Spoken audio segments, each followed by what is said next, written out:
90 grados, que es negativo. D2 se encuentra a 60 grados y a este lado es positivo. D3 está en 120 grados. ABF en 90 grados, ABL en menos 30 grados y ABR en más 30 grados, pero con la particularidad de que al lado izquierdo es negativo y al lado derecho es positivo, porque habíamos mencionado que el brazo derecho es positivo, entonces el lado opuesto es negativo.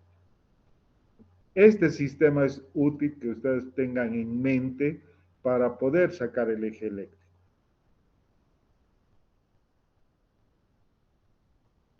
Normalmente el eje eléctrico del corazón está entre menos 30 grados y más 105 grados. Eso es lo normal. Cuando está más allá de menos 30 grados, hablamos que el eje está desviado a la izquierda. Cuando está más allá de 120 grados, hablamos de que el eje está desviado a la derecha. Y cuando está en esta área, hablamos de que tiene un eje indeterminado.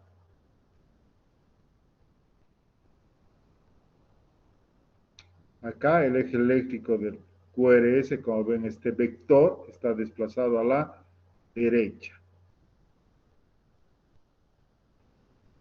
Este otro vector, el eje eléctrico, está desplazado a la izquierda, más allá de menos 30 grados.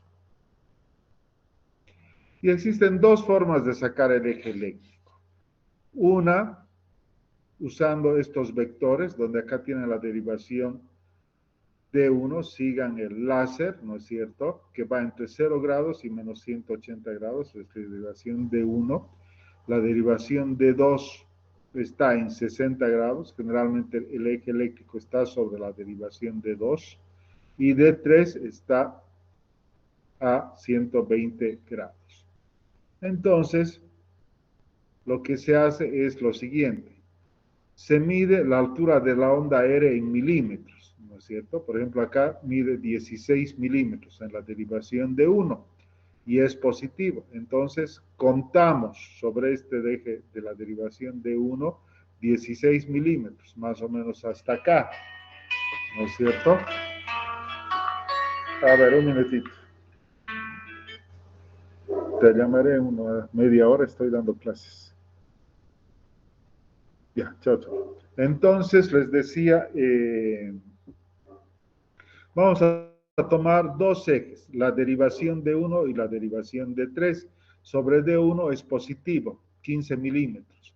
Y sobre D3, digamos que es positivo como 10 milímetros. Entonces, sacamos un eje de coordenadas, ¿no es cierto? Y en la intersección va a estar el eje eléctrico. Esa es una manera de sacar el eje eléctrico. Normalmente con dos derivaciones, la derivación de 1 y la derivación de 3. A veces hay personas que sacan con la derivación ABF, pero no es lo correcto, tiene que ser con la derivación de 3, porque estamos usando las derivaciones bipolares. Pero existe otra manera de sacar el eje eléctrico y es dividir el plano frontal en 4 cuadrantes, ¿no? Tomando solo dos derivaciones que son perpendiculares, es decir, que la cortan en 90 grados. En este caso, la derivación D1, que vendría a ser esta, y la derivación ABF. Y ustedes pueden observar que se divide en 4. Y podemos abreviar indicando que el eje eléctrico es normal cuando está entre 0 y 90 grados o cuando la derivación D1 es positiva y ABF es positiva, ya podemos deducir que tiene un eje normal. Recuerden eso. Si el complejo QRS es positivo en D1 y positivo en ABF, tiene un eje normal entre 0 y 90 grados. El eje va a estar desviado a la izquierda cuando en D1 el complejo QRS sea positivo y en ABF sea negativo. Y va a estar desviado a la derecha cuando ABF sea positivo y D1 negativo. Y esta área se llama eje indeterminado, ¿sí? Y aquí están los grados. Entonces, el primer paso es saber en qué cuadrante está. El segundo paso va a ser buscar la isodifásica y el eje va a estar en su perpendicular. Ya vamos a ver con algunos electros y vamos a practicar. ¿Sí? Acá, si D1 es negativo, el eje va a estar en todo este hemisferio.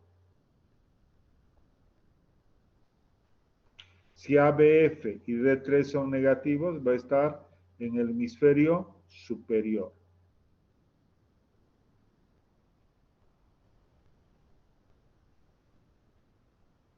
Cuando el eje está desviado a la izquierda, lo que vamos a tener es, por ejemplo, que la derivación ABL tiene un complejo QRS muy importante y obviamente ABF va a ser negativo. Cuando está desviado a la derecha, la derivación de 3 va a tener un complejo QRS muy alto.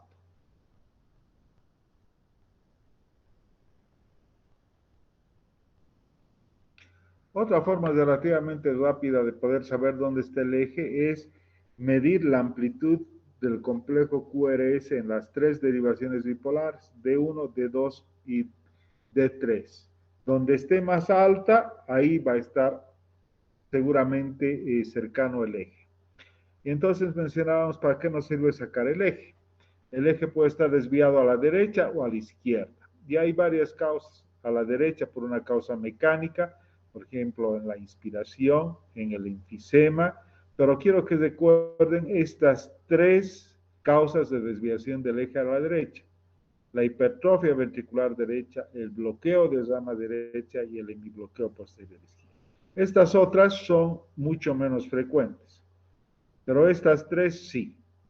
Hablamos de enfisema porque al haber un aumento de volumen de los pulmones, el diafragma desciende y empuja el corazón hacia la derecha, y por eso el eje está desviado a la derecha.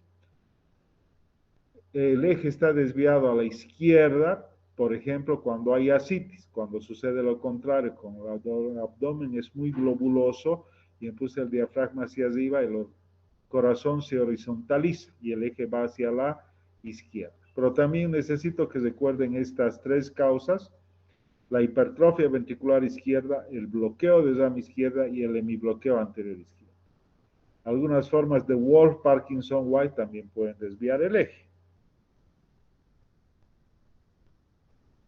Bueno, acá tenemos un electrocardiograma.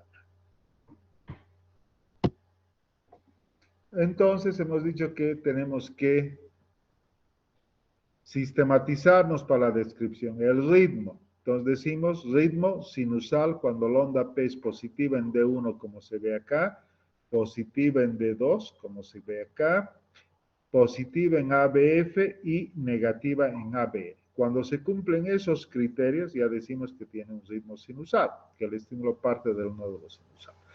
Y casi todas las mediciones hemos indicado que se hacen en la derivación de 2. Hay que medir la duración de la onda P y la amplitud. Acá es normal. Debemos medir el intervalo PR. Y ahora sí podemos dedicarnos, por ejemplo, al eje eléctrico. El eje eléctrico les he indicado que hay dos maneras de sacar. Traten de familiarizarse con una. La más fácil para mí es esa de los cuadrantes. Y vemos en qué cuadrante está. En este caso de uno es positivo o negativo. Positivo. Positivo. Y ABF es positivo. Positivo también.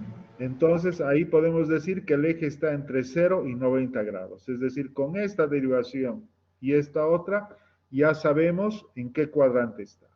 Luego buscamos la isodifásica. No hay una isodifásica clara, pero podemos, el complejo QRS más alto está cerca de D2, podemos decir que está más o menos en 60 grados.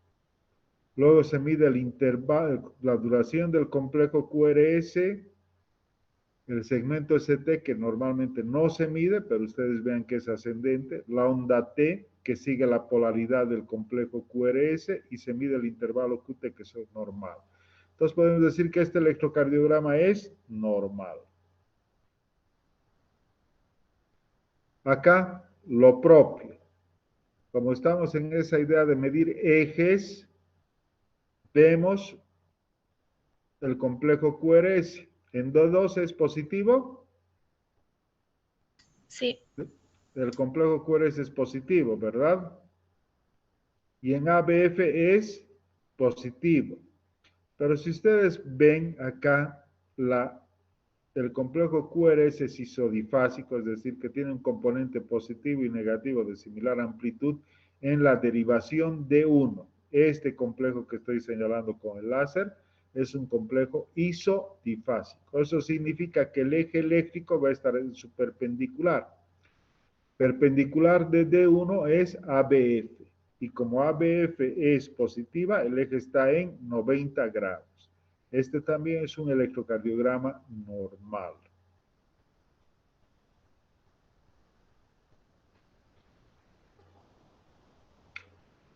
A ver, ¿quién me dice en qué cuadrante está el eje eléctrico? Derecho. ¿Derecho? No.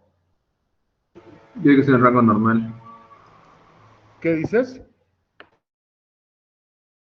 Rango normal No. por D1 y ABL.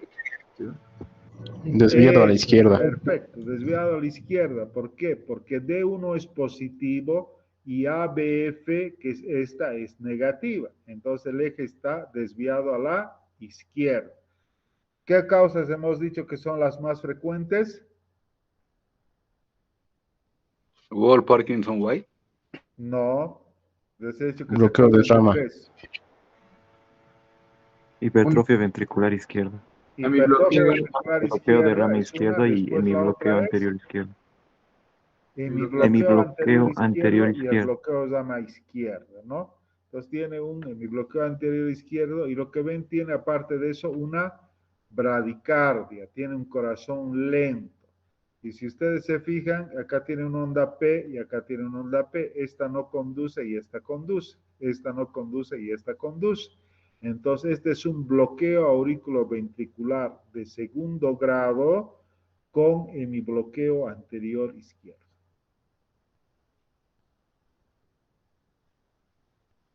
De acá, ¿quién me dice dónde está el eje?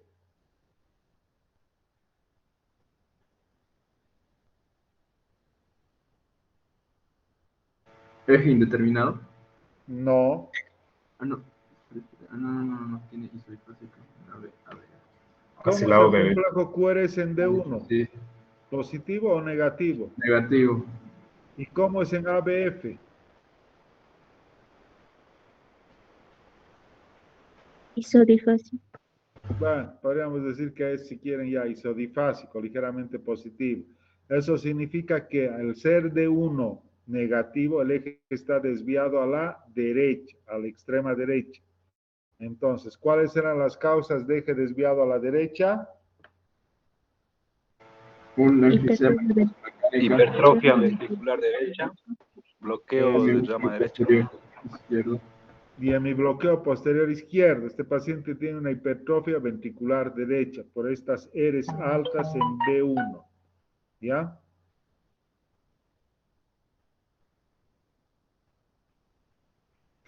Esta no vamos a ver.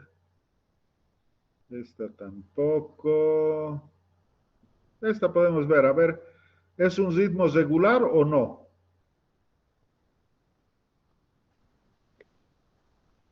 No. No es regular, ¿verdad? ¿Tiene onda P o no tiene onda P?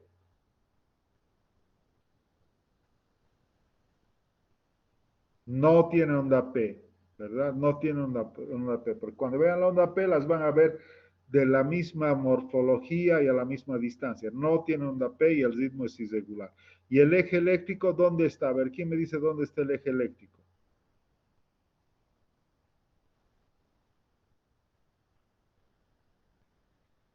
¿D1 positivo o negativo? Positivo. Positivo. ¿Y ABF? Positivo. Positivo. Positivo. Entonces ya sabemos que tiene un eje normal entre 0 y 90 grados. ¿Cuál es la isodifásica? A este lado están las derivaciones. La ABL. ABL. ABL, esta es isodifásica. Entonces perpendicular es D2. el eje está en 60 grados, que es normal.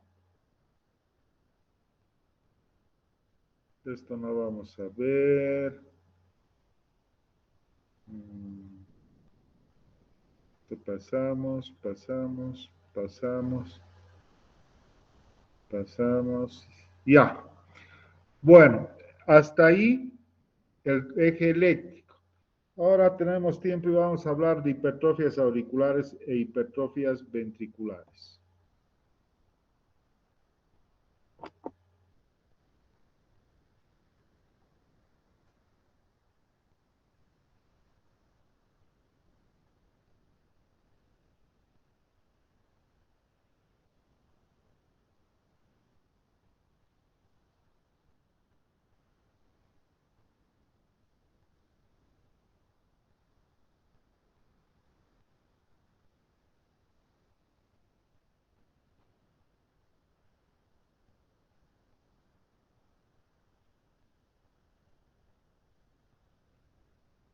¿Se ve la pantalla? Sí, Sí, doctor. doctor. Se ve, ¿verdad?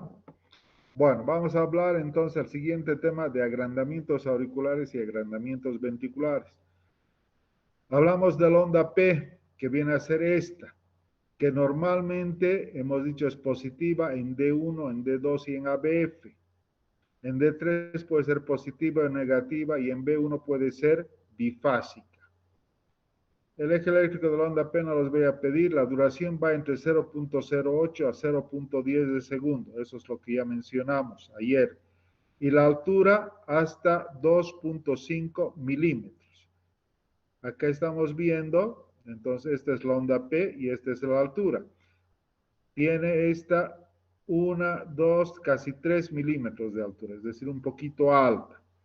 Y de ancho tiene 1, 2, menos de 0, hasta 0,10.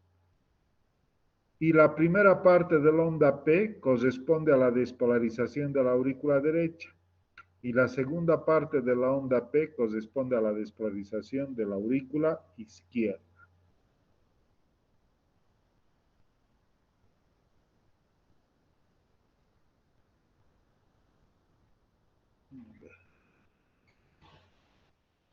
Y acá estamos viendo una onda P en esta imagen de la izquierda ancha.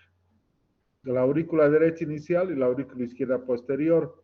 Esta es una onda P medio bifásica y esta onda P se llama onda P mitral y es característica del agrandamiento auricular izquierdo, como se ve acá, onda P mitral, y esto generalmente se ve en la derivación D2 y en la derivación B1.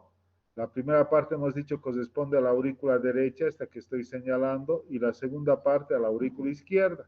Y el componente de la aurícula izquierda está grande, entonces agrandamiento auricular izquierdo. Causas de agrandamiento auricular izquierdo. ¿Quién me dice? ¿Por qué motivo puede crecer la aurícula izquierda?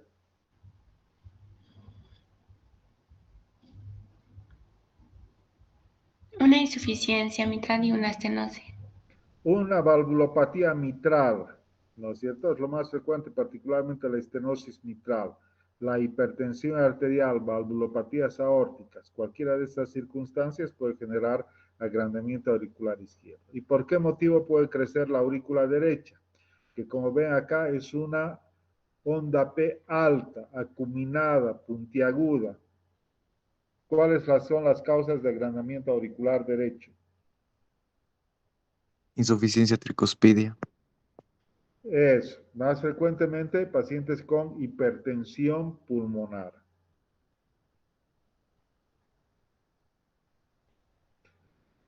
Entonces, el agrandamiento auricular derecho se llama onda P pulmonar debido a que se presenta en padecimientos pulmonares crónicos, ¿cierto? Fibrosis pulmonar, personas que fuman, ¿no? Es frecuente, por ejemplo, observar en los pacientes que han trabajado en la mina. Y algunas patologías congénitas como la tetralogía de Fallot, la estenosis pulmonar primaria o la enfermedad de Epstein. Y acá estamos viendo la onda P Vean, alta y picuda. Generalmente se ve mejor en D2, D3 y ABF. ¿Sí? Esta imagen, traten de captarla y tiene una altura de 3 milímetros. Hemos dicho como mucho la onda P debe medir 2.5 milímetros, pero acá mide 3 milímetros. Entonces es una onda P pulmonar.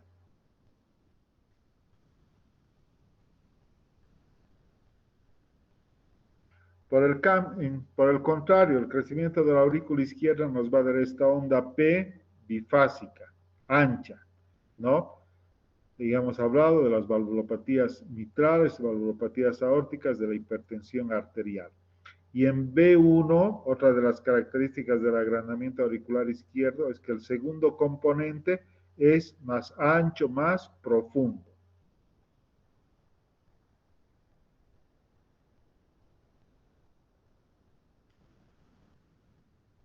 ¿Y este es un agrandamiento auricular izquierdo o derecho?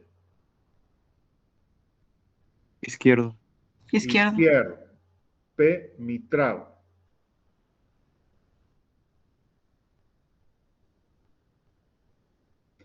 Este también es un agrandamiento auricular izquierdo. Y a veces podemos tener agrandamiento de ambas aurículas. Es decir, vamos a tener esta imagen en V1, pero también podemos tener una onda P alta. Por ejemplo, en las valvulopatías, en la estenosis mitral, que después progresa a una hipertensión pulmonar.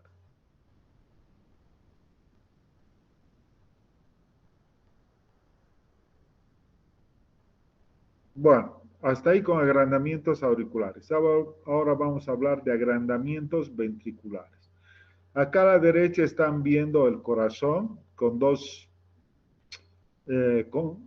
derivaciones, B1 y B6. Esto es lo normal, que el eje eléctrico esté más o menos en 60 grados. Pero cuando este ventrículo izquierdo aumenta su masa muscular y crece, este vector de despolarización se desplaza a la izquierda, ¿no es cierto? Y genera electrocardiográficamente en V1 unas ondas S profundas, porque acá está V1 y este vector se está alejando. Si se aleja nos da una onda negativa y como es un vector muy importante va a tener S profunda. Y como se está acercando a V6 nos va a dar una onda R muy alta. Y aparte de esto, en la despolarización podemos observar un ST infradesnivelado con T negativa. Por el contrario, en la hipertrofia ventricular derecha, el eje se va a la derecha. Eso quiere decir que se acerca V1. Y en V1 vamos a tener ondas R muy altas. Lo normal es la figura de arriba. Una onda pequeña y una onda S importante. Pero cuando hay hipertrofia ventricular derecha por este vector, la onda R es muy importante, ¿ya?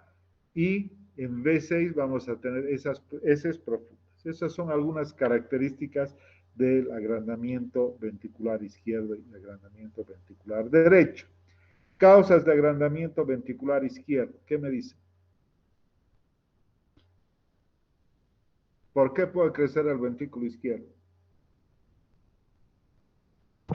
Valvulopatías aórticas. Valvulopatías aórticas, la hipertensión arterial, alguna enfermedad congénita, ¿alguien se le ocurre? Retrovertida de Fallot. No. Para que crezca el ventrículo izquierdo quiere decir que tiene que haber una obstrucción al tracto de salida o un aumento de la resistencia periférica sistémica. La coartación aórtica, esa es una cardiopatía congénita. Nuevamente el gráfico, la despolarización, esto es lo normal, ¿no? Por ejemplo, si esto es una B6, Q, RS y una onda T positiva, ¿no? En la hipertrofia ventricular izquierda, este complejo QRS es más alto, pero la repolarización cambia, ¿no? Cambia el vector de repolarización y por eso el ST se hace infradesnivelado con T negativa. Normalmente, para la despolarización existen tres vectores, el vector 1, el vector 2 y el vector 3. El vector 1 se origina de la rama izquierda y va de izquierda a derecha, y es un vector chiquito, y en D1 nos da una onda R pequeña. El vector D2 es un vector más grande y nos da esta S profunda en V1. Y este vector 3 a veces nos da una onda R pequeña acá, eso es lo normal. En la hipertrofia ventricular izquierda, como habíamos mencionado, este vector, el vector 2, es muy grande y produce unas ondas S profundas y una onda R alta.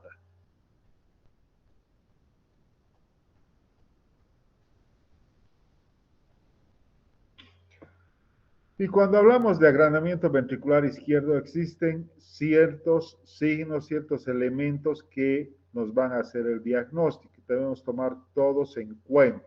A veces no están todos, pero con que haya unos 2 o 3 ya nos hacen presumir que tiene una hipertrofia ventricular izquierda. Lo primero es desviación del complejo QRS hacia la izquierda, más allá de menos 30 grados. Otro elemento es un incremento del voltaje de las ondas R en V5 y V6, como se ve acá en este electrocardiograma. V5 y V6 ondas R altas. S profundas en V1 y V2. Como se ve acá, y hay un índice que tienen que recordar, que es el índice de Sokolov, que dice que la onda S de V1 o V2 más la onda R de V5 o V6, cuando es más allá de 35 milímetros, es sugestivo de hipertrofia ventricular izquierda. Este estado de flexión intrinsecoide no vamos a ver, este plano de desviación de transición tampoco, y esto sí que es importante, las anormalidades de la repolarización ventricular, ¿no? Generalmente las desviaciones que registran mejor la despolarización del ventrículo izquierdo es D1, ABL, B5 y B6. Si ustedes vean, por ejemplo, esta B6, este CT infradesnivelado con T negativo, eso se llama alteraciones secundarias de la repolarización. Y acá en este diagrama están viendo que el eje se está desviando a la izquierda y este ventrículo izquierdo, esta masa ventricular izquierda incrementada.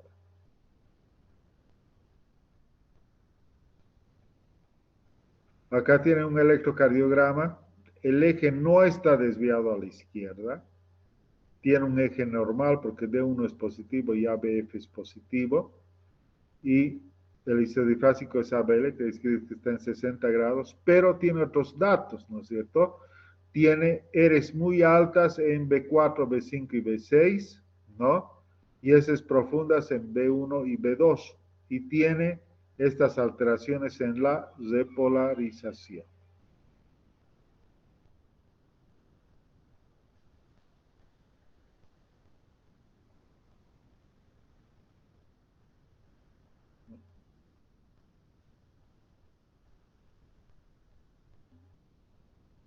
Bueno, también existen otro tipo de criterios y otro criterio es este score de Zomig-Estes, ¿no?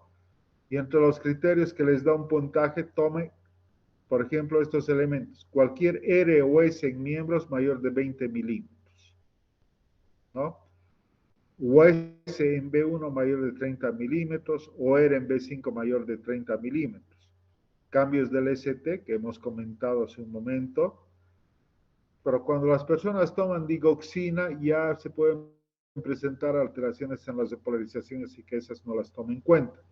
Si tiene un agrandamiento auricular izquierdo, posiblemente también va a ir acompañado de un agrandamiento ventricular izquierdo. El eje desviado a la izquierda, hemos dicho más allá de menos 30 grados. La duración del complejo QRS también puede jugar un papel importante, mayor de 90 milímetros. De flexión intrinsecoide, que consiste en que se mide las fuerzas finales del complejo QRS. Si es mayor a 50 milisegundos, es otro dato. El score, si tiene más de 5, seguro tiene hipertrofia ventricular izquierda. Si tiene 4, es probable. Y acá estamos viendo este electro. A ver, ¿qué criterios tiene? ¿Quién me dice? ¿Tiene eje Onda serie eléctrico alta. desviado a la izquierda? ¿Sí o no?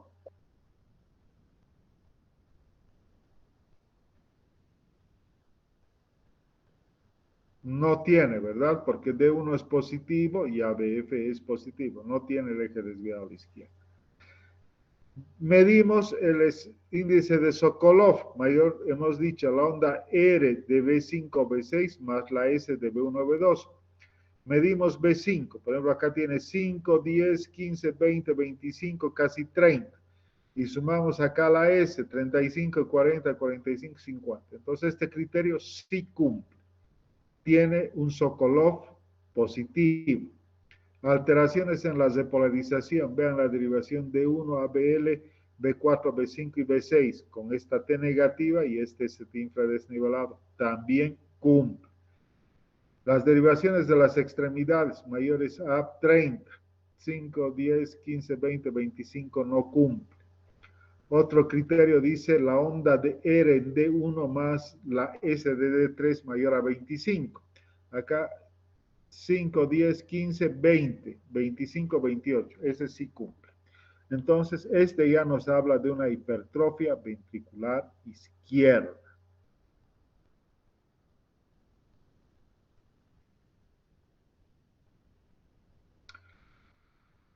Lo normal hemos dicho en la derivación B1 que tengan una onda R pequeña y una de esas relativamente importante. Y en B6 tiene el complejo QRS. En cambio, en la hipertrofia ventricular derecha, al tener esta masa muscular y este electrodo explorador en B1, vamos a poder registrar una onda R alta en B1. Y en B6 vamos a tener heces profundas. Y estos son algunos signos electrocardiográficos. Desviación del complejo QRS a la derecha, que acabamos de decir. Aumento de voltaje de las ondas R en B1, también es importante. El índice de Lewis, ¿no? Que consiste en la R de D1 más la S de D3, si es menor a 14. El índice de Cabrera, que consiste en la R de B1 más la S de B1, si es mayor a 0,5. Es decir, que cuando la R de B1 es más grande que la S, hablamos de posible hipertrofia ventricular derecha, y ese es el índice de Cabrera. Después, desviación del plano de transición, esto no. Alteraciones en la repolarización, es decir, al haber una onda R muy importante en B1, también la onda S y la onda T suelen ser negativas en B1 y B2. Y cuando tenemos algún signo de agrandamiento auricular derecho, también es un signo indirecto de hipertrofia ventricular derecha. ¿Dónde está desviado el eje? En este electro. Derecha. Derecha. Entonces ya tenemos un criterio. ¿Cómo es la onda R en B1 y B2? El complejo QRS. Alta. Altos. Tiene una onda R muy alta, muy importante. Y en B5 siguen persistiendo las ondas S, en B5 y B6. Entonces, hipertrofia ventricular derecha. ¿Sí? Así se ve.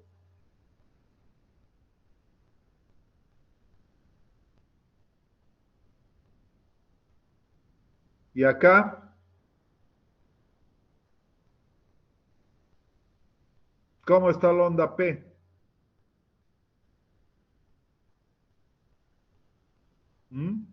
¿Cómo es la onda P? Picuda, alta. Alta, picuda. Entonces, hipertrofia auricular derecha. ¿Dónde está el eje? A la derecha. A la derecha. ¿Cómo es la onda R en B, el complejo QRS en B1 y B2? Alta. Hipertrofia auricular derecha e hipertrofia ventricular derecha.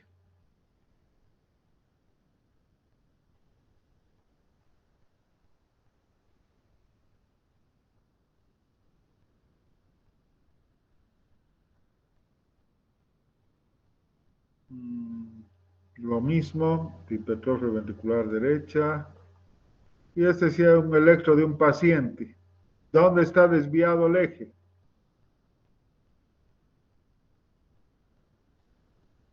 Paciente de la caja. ¿Dónde está el eje?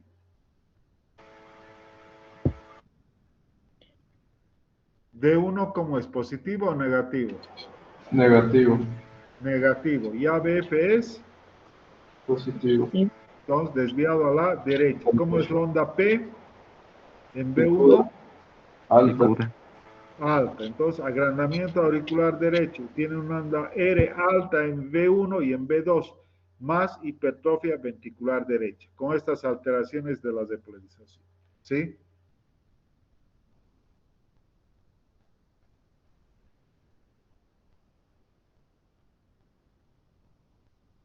En este electro, ¿cómo es la onda P? Picuda. Es alta también, ¿no? Agrandamiento auricular derecho. Pero aparte de eso, en D1, vean que la onda P es ancha y mellada. Entonces podemos decir que tiene un agrandamiento de ambas aurículas. Agrandamiento auricular izquierdo y agrandamiento auricular derecho. ¿Sí?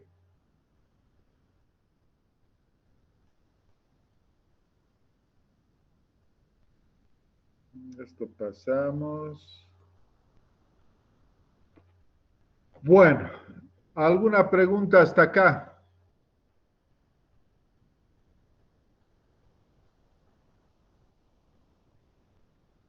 ¿Se entendió?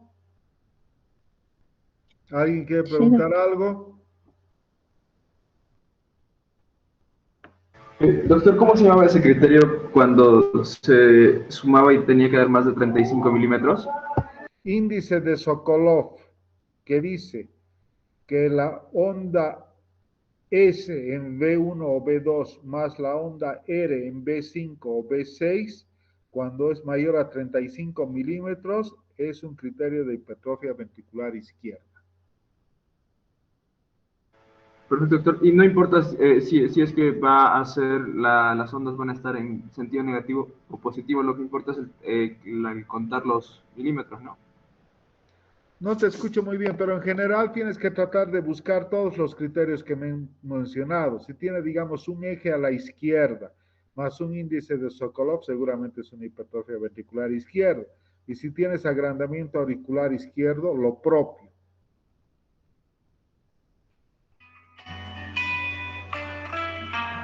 ¿Ya? Sí, estoy en doctor. Bueno, traten de repasar todo lo que hemos visto, ¿sí? Y si hay alguna duda, aclaramos mañana. Yo creo que mañana vamos a llevar bloqueos, así que si pueden, vayan leyendo bloqueos y arritmias supraventriculares, ¿ya?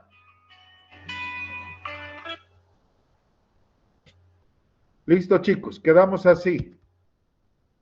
Nos vemos mañana en este horario, ¿ya?